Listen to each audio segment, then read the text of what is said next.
जंगल के एक शांत कोने में भोला कौवा और उसकी पत्नी सुंदरी कौवी रहते थे।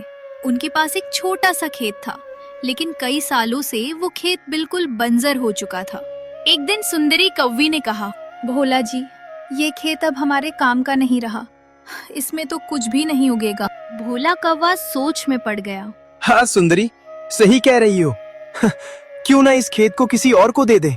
जब वो मेहनत करके फसल उगा लेगा तब हम उससे खेत वापस ले लेंगे।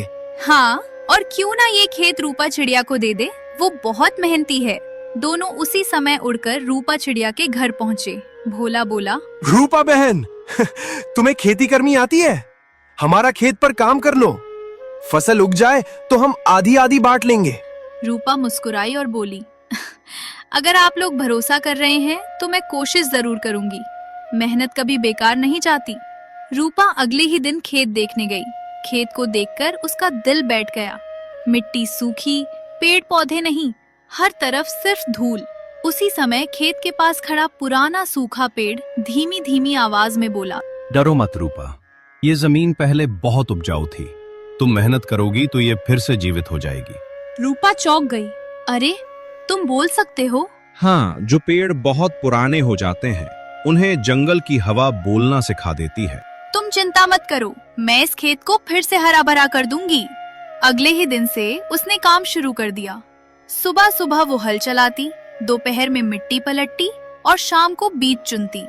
चिंटू तोता रोज आसमान से उड़ता हुआ खेत के ऊपर आता और ताना मारता, अरे रूपा, ये खेत तो कभी भी नहीं उपजेगा। तुम बेकार में मेहनत कर रही हो। रूपा ठहर कर जवाब देती है, चिंटू, चाहे जमीन कितनी भी सूखी क्यों ना हो, मेहनत कभी बेकार नहीं जाती। पेड़ को रूपा पर बहुत गर्व हो रहा था। सही कहती हो बेटी, मेहनत सबसे बड़ी ताकत है। एक रात सब सो रहे थे कि अचानक काले बादल घिर आए। तेज तेज हवा चली और देखते ही देखते घनघोर बारिश शुरू हो गई। बारिश इतनी ज्यादा थी कि आधा खेत पानी से भर गया और आधा खेत अभी भी सूखा ही रह गया। सुबह रूपा खेत पर पहुंची और परेशान हो गई। अब क्या करूं? आधा खेत तो तालाब बन गया है। घर जाकर उसने अपनी माँ से पूछा, जहाँ पानी हो वहाँ चावल बो दो और जहाँ सूखी मिट्टी हो वहाँ मकई बो दो। दोनों फसलें अच्छे से उगेंगी। रूपा खुशी खुशी खेत लौटी और माँ की बात मानकर दो अलग अलग हिस्सों में बीज बो दिए। धीरे धीरे कुछ दिनों बाद छोटे छोटे हरे अंकुर निकल आए। रूपा ने खुशी से खेत के चारों तरफ चक्कर लगाए। पुराने पेड़ की टहनियां खुशी से झूमने लगीं। चिंटू तोता फिर आया और बोला, अरे वाह, सच में अंकुर निकल आए। लगता है मेहनत का असर दिख रहा है। हाँ, सबसे अच्छी बारिश भी मेहनत को ही प्यार करती है। दिन बीतते गए, पौधे बड़े होते गए, पर अब उन्हें और पानी की जरूरत थी। गर्म हवाओं से पत्ते सूखने लगे।